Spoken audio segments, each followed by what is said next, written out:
এখন আমার কোশ্চেন, বাংলাদেশে তো আমার ফেসবুক অ্যাড বাদে মানে কাজ করে না এসিও, কেউ তো সার্চ করে না যে ওকে ক্লিনার নিয়ার মি। তারপরেও কেন একজন ওয়েবসাইট ওনারের একটা ব্লগ সেকশন রাখা উচিত?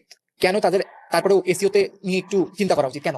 আচ্ছা, এটা হচ্ছে আপনার এরকম একটা জিনিস যে আপনার মানে একটু প্রি প্ল্যান করে আগানো, যে আচ্ছা আমরা দেখতেছি আগামী হয়তো বা 5 বছর পরে কেউ সার্চ দিবে, হ্যাঁ, এরকমের জন্য যদি হয় তাহলে হচ্ছে আপনি আগান সামনে।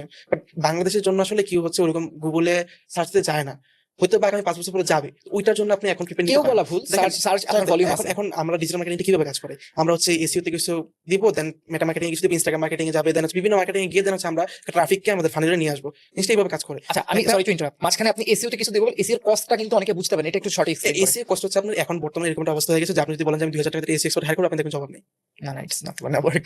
এটা কিন্তু আছে, বাট কথা হচ্ছে যে আপনি মানে প্রপার ভ্যালু পাচ্ছেন কিনা। এখন কি হচ্ছে, ভ্যালুটা খুঁজতেছেন। সবাই মনে করে যে এসইও মানে হচ্ছে গুগলে হচ্ছে দুইটা কন্টেন্ট দিবে, র্যাঙ্ক হয়ে যাবে, দ্যাটস ইট।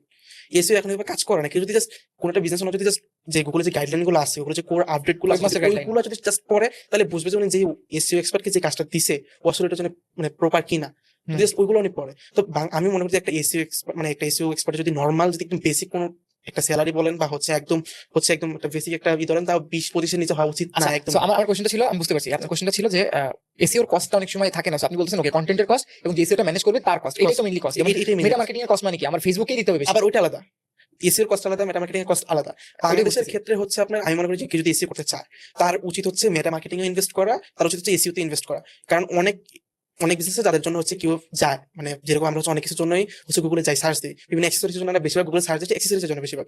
কোনো সার্ভিসের জন্য আমরা খুব কমই সার্চ দিই, যদি সেটা কোনো একদম না হয়। আমরা বেশিরভাগই হচ্ছে কোনো অ্যাক্সেসরিজের জন্য সার্চ দিই গুগলে। দিয়ে ওইটার কয়েকটা জন্য ওয়েবসাইট আমি দেখি। দেখেই যাচ্ছে অ্যাক্সেসরিজটা হচ্ছে গুগলে আমি দেখলাম ফার্স্ট পেজে, দেন ওদের হচ্ছে আমরা ম্যাক্সিমাম এর ওয়েবসাইট থেকে কম অর্ডার দিই, আমরা রিটেলার হয়ে ফেসবুক পেজে আসি, ফেসবুক পেজে রিভিউ গুলো দেখি, দেন ওখান থেকে অর্ডার প্লেস করি, বা হয়তো আমরা ওইগুলো সব দেখে দেন শপে যাই। হ্যাঁ, হ্যাঁ। জিনিসটা হচ্ছে এরকম। তো আমার কথা হচ্ছে আমি সব জায়গায় মানুষকে নিজেকে শো করে দিব যেন আমার ব্র্যান্ড বলে তৈরি হয়, দেন ও হয়তো আমার কনভার্সন ফানেল হয়তো বা শপে আসবে, হয়তো ফেসবুকে আসবে, হয়তো বা ওয়েবসাইট থেকে অর্ডার করবে, যে কোনো জায়গায় বাট আমি সবাইকে দেখাবো।